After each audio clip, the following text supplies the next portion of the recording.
मेरी arrange marriage होगी या लव मैरिज होगी? ये क्वेश्चन सबसे ज़्यादा पूछे जाने वाला सवाल है जो ज्योतिष लोगों से लोग पूछते हैं। अब लव मैरिज और अरेंज मैरिज में फ़र्क क्या है? देखा जाए तो फ़र्क कुछ भी नहीं है, क्योंकि आपने अपनी पसंद से शादी की और कुछ टाइम बाद आप साथ रहने लग गए हो शादी के बाद, वो और अरेंज मैरिज सब सेम हो जाता है। बस इतना फ़र्क है कि लव में थोड़ा बहुत पहले का से पता रहता है फैमिली का, अरेंज पे मोस्टली नहीं पता होता है। अब एस्ट्रोलॉजिकली क्या फ़र्क है? एस्ट्रोलॉजिकली भी कुछ फ़र्क नहीं है, किसी तरह कुछ फ़र्क नहीं है। क्यों फ़र्क नहीं है? क्योंकि जिससे आपका ऋणानुबंध है, आपकी उसी से जोड़ी बननी है। जिससे आपको सुख दुख मिलना है उससे ही मिलना है। मतलब कई जन्मों से अगर कोई पर्टिकुलर इंसान आपका पति या पत्नी रह चुका है, अब उससे दुख के भी हैं ऋणानुबंध अकाउंट्स, आपके पुराने कार्मिक अकाउंट्स, और सुख के भी हैं। वो लवर बन के आया और आपकी शादी नहीं हो पाई तो वो दुख दे के चला गया, वो कर्म वहाँ फुलफ़िल हो रहा है। शादी हो गई, अगर ज़्यादा कर्मा बचे हैं आपस में तो शादी में आप एक दूसरे को झेल रहे हैं, ठीक है। तो ये चीज़ एस्ट्रोलॉजिकली ऐसा कुछ नहीं है कि लव मैरिज होगी अरेंज मैरिज होगी। आपकी विश फुलफिलमेंट कितनी है वो एक पर्टिकुलर टाइम है, बाद में सब मैरिजेस सेम है, ठीक है। अरेंज में भी प्यार हो सकता है और लव में भी आगे जाके बहुत प्रॉब्लम्स आ जाती है। अब पेरेंट्स नहीं मानते हैं कि लव मैरिज के लिए, तो सबसे बड़ी बात, अगर शास्त्रों को वो आधार बना के मना कर रहे हैं कि वर्ण संकर का उन्हें ज़्यादा प्रॉब्लम है या फिर भाई कास्ट इंटर कास्ट है। पहली बात तो शास्त्रों में ये विधान है कि लड़की अपने से एक वर्ण ऊपर जा सकती है शादी में। उदाहरण के तौर पे अगर बनिया लड़की है तो वो क्षत्रिय के जा सकती है, क्षत्रिय लड़की है तो वो ब्राह्मण के जा सकती है। चलो अगर इस कैटेगरी में आपका फॉल हो रही है शादी तो कोई इशू है नहीं शास्त्रों के अकॉर्डिंग, पर चलो आपकी इसके अकॉर्डिंग भी नहीं है, उसके अप्रूव हो पा रही शादी इस विधान के अकॉर्डिंग। तो तीसरी बात, अब घर वाले मान नहीं रहे शादी को। देखो, शादी अपने अपनी इच्छा से, ये बहुत दुख भी होता है क्योंकि बीइंग एन एस्ट्रोलॉजर मेरे पास ऐसे बहुत क्लाइंट्स आते हैं कि जो बहुत पढ़े लिखे और काफ़ी अच्छा कमा रहे हैं, फिर भी उनके माँ बाप उन्हें शादी नहीं करने दे रहे अपनी पसंद से। ऐसा कोई लफंडर वो पकड़ के लाई नहीं है कि भाई माँ बाप मना करे, बट स्टिल माँ बाप को ही भी कुछ हेकड़ी रहती है कि भाई हम ही भगवान है अपने बच्चों के। पहली बात, तुम तो बूढ़े होके मरमरा जाओगे, मतलब एक एज सबकी होती है, झेलना उस इंसान को है या लाइफ उसकी है जो भी। अगर उसने आपकी पसंद की वजह से, आपकी ब्लैकमेलिंग की वजह से शादी कर ली अपने माँ बाप की, ब्लैकमेलिंग के डर से उन्हें शादी तो कर लिया, वो उस रिश्ते को ढो रहा है, तो ये जो उसका पूरी लाइफ का एक उसका जो दुख है, उसका सबसे ज़्यादा कर्मा किस पे पड़ रहा है? उसके माँ बाप पे पड़ रहा है। ये कर्मा किसका बना? उसके माँ बाप का बना, ठीक है।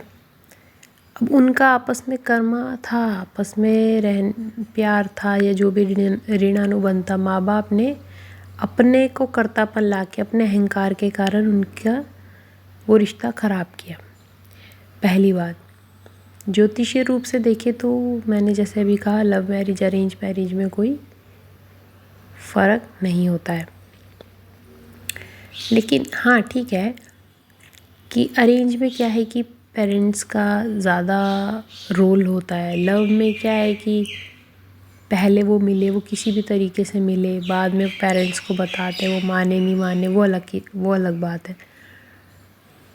कुंडली मिलान, बस गुण मिला देते हैं और इतने गुण मिल रहे उतने गुण मिल रहे हैं। पहली बात, कुंडली मिलान सिर्फ अष्टकूट मिलान नहीं है, ठीक है।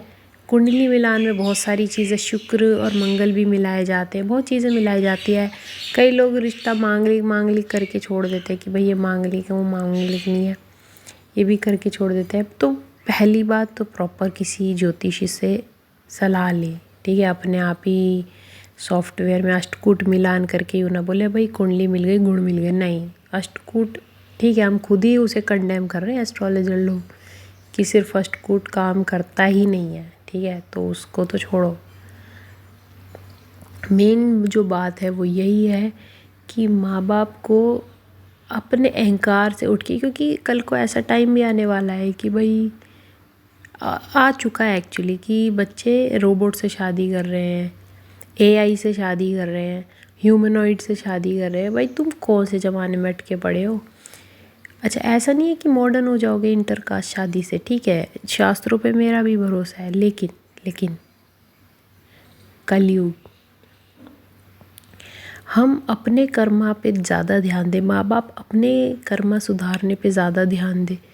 अब उनका बच्चा दुखी है अंदर से, ऊपर से आपकी सेवा कर रहा है, तो आपको भी क्या ही मिलेगा? शादी अगर उसकी हो रही है, आप उसमें राजी खुशी, आपको ओपन माइंडेडली सोचना पड़ेगा कि भाई क्या पता ये जिसे शादी करना चाह रहा है वो ठीक है। क्योंकि मेरे क्लाइंट्स मैंने बहुत ऐसे देखे हैं, बहुत अच्छे खासे वेल सेटल्ड होते हैं, एक छोटे मोटे कारण या अपने घर वालों के अहंकार की वजह से वो शादी नहीं कर पाते, तो बड़ा दुख होता है।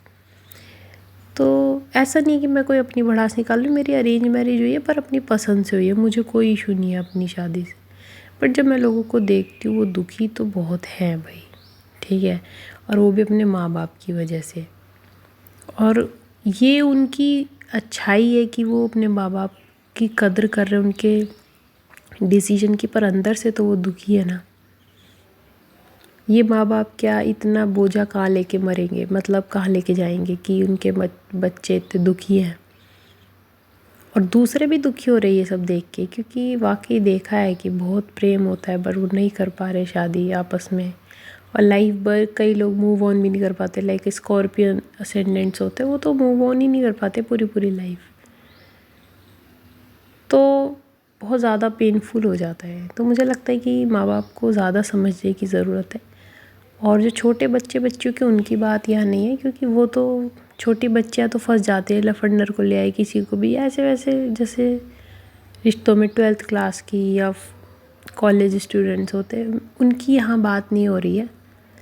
यहाँ परिपक्व लोगों की बात हो रही है, जिन्होंने बड़ा सोच समझ के, जिनके 7-7 साल पुराने रिश्ते हैं बट वो नहीं चल पा रहे, माँ बाप की वजह से उन्हें तोड़ना पड़ जाता है, तो बड़ी तकलीफ़ होती है देख के। तो माँ बाप को भी समझना चाहिए, ठीक है। अपने अहंकार के कारण दूसरों के कार्मिक अकाउंट ख़राब करोगे, आपको खुद को कई जन्म लेने पड़ेंगे उस कार्मिक अकाउंट का जो आपने बीच में रोड़ा बने हो उसे फिर सुधारने के लिए। तो मुझे लगता है इस चीज़ से बचना चाहिए, ठीक है जी। भगवान का नाम ज़्यादा लेना चाहिए, अपने आप को किसी का भगवान नहीं मानना चाहिए, बिकॉज़ भगवान करता है, हम करता नहीं है। तो आशा है कुछ दिमाग में आई होगी समझ। तो अगर किसी का भी घर बसता है, इस वीडियो को सुनने के बाद कुछ समझ आती है, तो बहुत अच्छी बात होगी, बहुत खुशी होगी। जय सिया राम।